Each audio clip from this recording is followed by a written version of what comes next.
L'Algérie, Israël, Emmanuel Macron et la transition énergétique.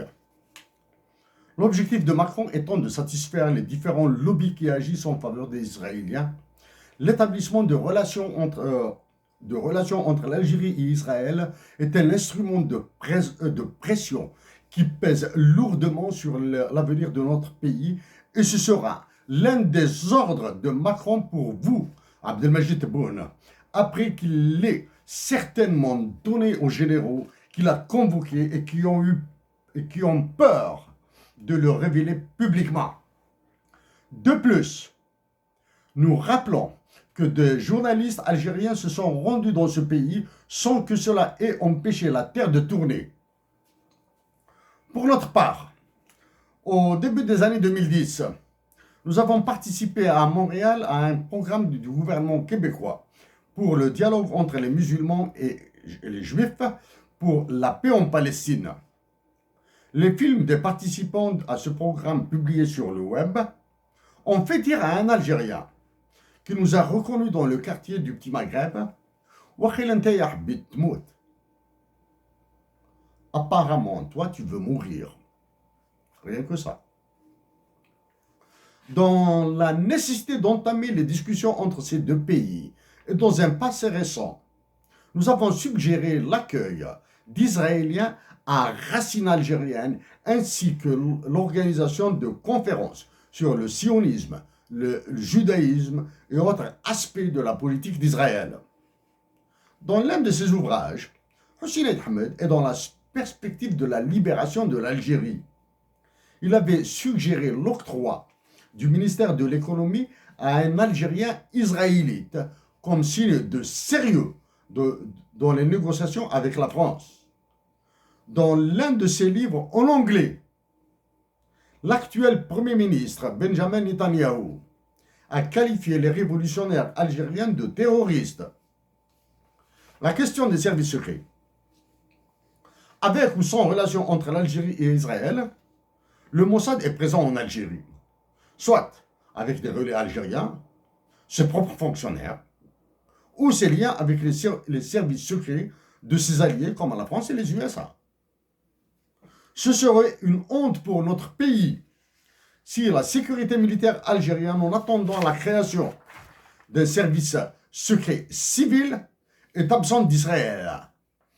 Parce que, quelle que soit la bonne qualité des relations entre les États, la méfiance entre eux est toujours de rigueur.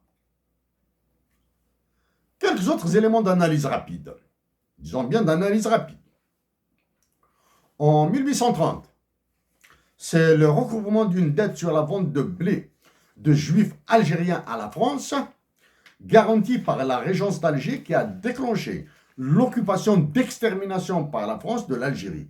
Ou du moins, c'était l'un des motifs. Avec les événements qu'elle a vécus, l'Algérie est mieux placée que tous les pays arabes et africains dans la négociation avec Israël. Tout en menant sa guerre contre la France, les éclairés de la révolution comme Hossein Ahmed ont accepté de négocier secrètement avec les décideurs français. Durant sa guerre civile et contre les civils, des généraux algériens ont négocié avec les chefs des différents courants montés au maquis. Ensuite, sont nés les accords et décisions sans réparation et dans l'impunité de tous les criminels. Dans la bipolarité USA ex-URSS, qui était le monde, l'Algérie a payé le tribut de sa participation au conflit israélo-arabe en deux fois. La première, c'était en 1967 lors de la guerre des 6 jours, la semaine du 5 au 10 juin, et la seconde lors de la guerre de Kippour, de 73, du 6 au 25 octobre. C'est à Alger que fut proclamée l'indépendance de l'État palestinien en novembre 1988. Et en décembre de la même année, c'est l'ONU qui émet une résolution lui reconnaissant son territoire. En 1973, c'est le révolutionnaire algérien Mohamed Boudia qui a donné sa vie la Palestine a été assassinée à Paris par le Mossad, c'est la France de Macron qui refuse la libération de prison de Georges Ibrahim Abdallah, un Palestinien qui a purgé sa peine. En 1978, un traité de paix, dit accord de Camp David, négocié secrètement entre Israël et l'Égypte, a été signé par Anwar al-Sadat et Menahem Begin. Entre la Palestine et Israël, un accord sur la paix à Oslo a obtenu aussi secrètement a été signé par Yasser Arafat et Isaac Rabin en 1994. Lequel accord a permis à ces deux dirigeants et à Shimon Peres d'obtenir le prix Nobel de la paix la même année. En termes de relations bilatérales, sans aucun conflit armé direct entre les deux pays, l'Algérie et Israël, c'est avec Israël que les relations doivent être meilleures qu'avec la France, qui a tenté de nous exterminer durant 132 années. C'est vous, Abdelmajid Tebboune, qui avez acheté avec quelques centaines de millions de dollars l'approbation de la Tunisie et de la Palestine pour l'ouverture de discussions avec Israël. Mais les chantages à l'intérieur même de l'état-major de l'armée et de la présidence ont fait capoter le processus.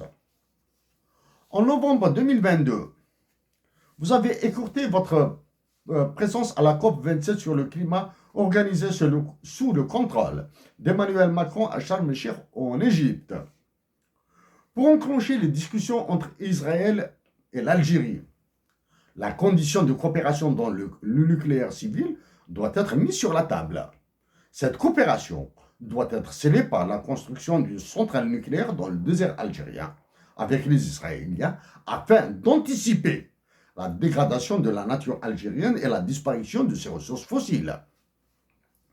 Dans un autre projet de même nature, avec la France, qui a annoncé dans une immense joie de Macron de l'arrivée d'un constructeur de batteries pour véhicules électriques en France, l'Algérie gagnera. En vous informant que le coût approximatif, le coût moyen d'une telle batterie au Canada est de 15 000 $ pièce, avec une subvention fédérale de 13 milliards de dollars pour Volkswagen pour construire son usine en Ontario et au lieu d'autoriser l'importation de la ferraille automobile européenne. L'Algérie conditionnera l'acquisition de ses avions de chasse et sous-marins nucléaires avec la formation d'Algériens dans ce domaine et le transfert de la technologie nucléaire à des fins civiles.